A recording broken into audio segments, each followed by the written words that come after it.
Hi sir.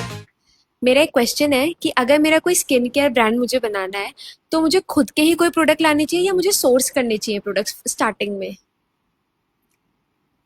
So basically ये question जो आपने पूछा है ये काफ़ी लोगों के सामने आता है जो इस सेगमेंट में जाके बिजनेस स्टार्ट करना चाहते हैं। तो इसके लिए मैं आपको एक बहुत अच्छी कहानी सुनाता हूँ।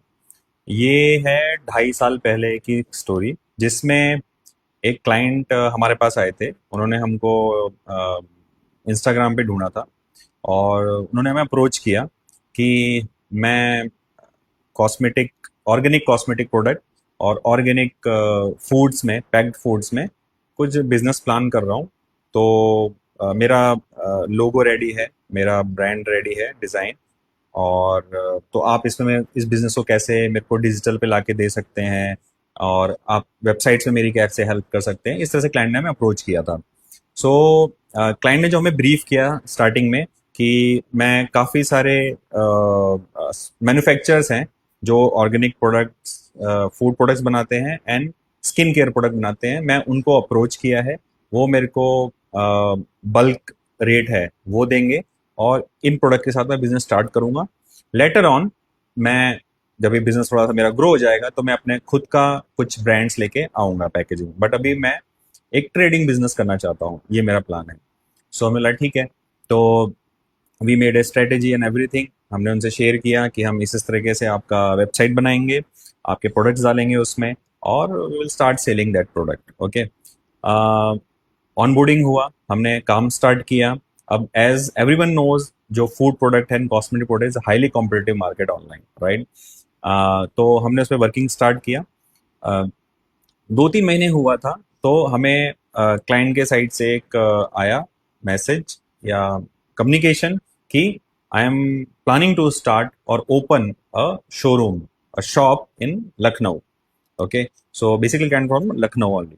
सो वी थॉट कि ठीक है, if client have a good budget और उनका इतना पावर ऑफ पॉकेट अच्छा है तो definitely he can plan, because उन्होंने बोला कि अच्छा वॉक इन है, मेन मार्केट है, इस प्रोडक्ट्स की इतनी डिमांड है, तो I want to look into and let's see कि कैसे इसमें हम बिजनेस ग्रो कर सकते हैं।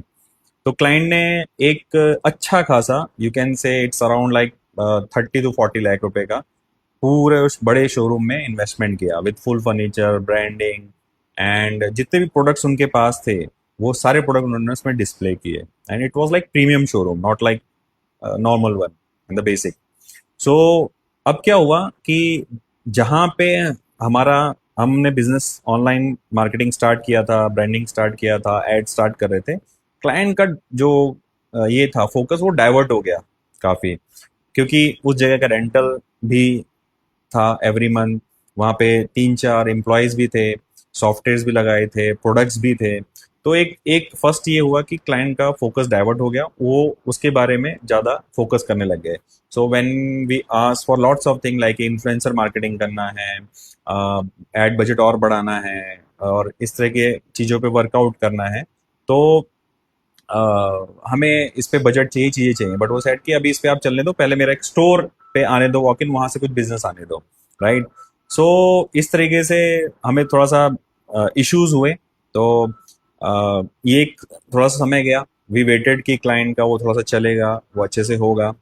और हमने उस स्टोर में उनको एक ब्रांडिंग सपोर्ट भी दिया था for the logos and everything, store branding का भी।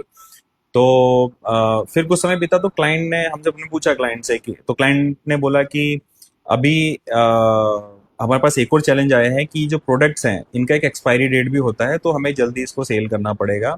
That is a one scenario came challenge. And second thing ये आया जब हमने उनसे बोला कि क्या हम इसको अमेजोन और फ्लिपकार्ट पे भी बेच सकते हैं और हमारे इस पे भी थोड़ा प्राइस रिड्यूस कर सकते हैं क्या। तो ही सेड कि मेरा जो उनसे बात हुआ है सप्लायर से, मैन्युफैक्चरर से, दे सेड कि आप ऑनलाइन में हमसे कम प्राइस में प्रोडक्ट नहीं बेच सकते, बिकॉज हम लोग भी वो प्रोडक्ट ऑनलाइन सेलिंग करते हैं। सो ये हमारे सामने सेकंड चैलेंज आया था। First challenge was a store, second challenge was कि हम ये प्रोडक्ट कौन से ऑनलाइन बेच भी नहीं सकते, और डेफिनेटली द फूड और कंज्यूमर प्रोडक्ट का एक्सपायरी डेट भी होता है। सो इस तरीके से सडनली चैलेंज आया। और क्लाइंट का जो एक्सपेक्टेशन था कि स्टोर से उनका वॉक इन होगा, बट वैसा कुछ भी नहीं हुआ। मतलब after like almost 8 to 9 month का जो वर्किंग था, स्ट्रगल था, एफर्ट्स थे, क्लाइंट साइड से भी उनका इन्वेस्टमेंट था, everything gone into the drain, right? So like survival issues हो गए थे क्लाइंट को। सो ही सेड कि अभी मेरे को लगता है कि मैं ये नहीं कर पाऊंगा और इसमें हम सर्वाइव भी नहीं कर पाएंगे, मेरा रहा है तो I think it's a time to close it. But हाँ, शायद फ्यूचर में मैं अब खुद का ही ब्रांड लेके कुछ आऊंगा, खुद के ही कुछ लेके आऊंगा, तब मैं वो स्टार्ट करूंगा। सो आई कैन से कि इसमें क्लाइंट का जो बिजनेस मॉडल था वो स्टार्टिंग में ही सही से सिलेक्ट नहीं हुआ कि मैं ऑनलाइन में जाऊं बिजनेस को लेके या ऑफलाइन में जाऊं। और बाद में ऑनलाइन, फर्स्ट ऑनलाइन में गए लेकिन बाद में सेकंड वो ऑफलाइन में भी शिफ्ट हो गए। सो वहाँ पे एक गलती हुआ, और जो उनकी प्रोडक्ट अंडरस्टैंडिंग और प्रोडक्ट जो मैन्युफैक्चर से खरीदा था उन्होंने, उसकी उन्होंने पूरी इंफॉर्मेशन अंडरस्टैंड नहीं की कि ये प्रोडक्ट एक्सपायरी होते हैं, आप सप्लायर से कम कॉस्ट पे नहीं बेच सकते हैं, राइट? सो इस तरह के चैलेंज है।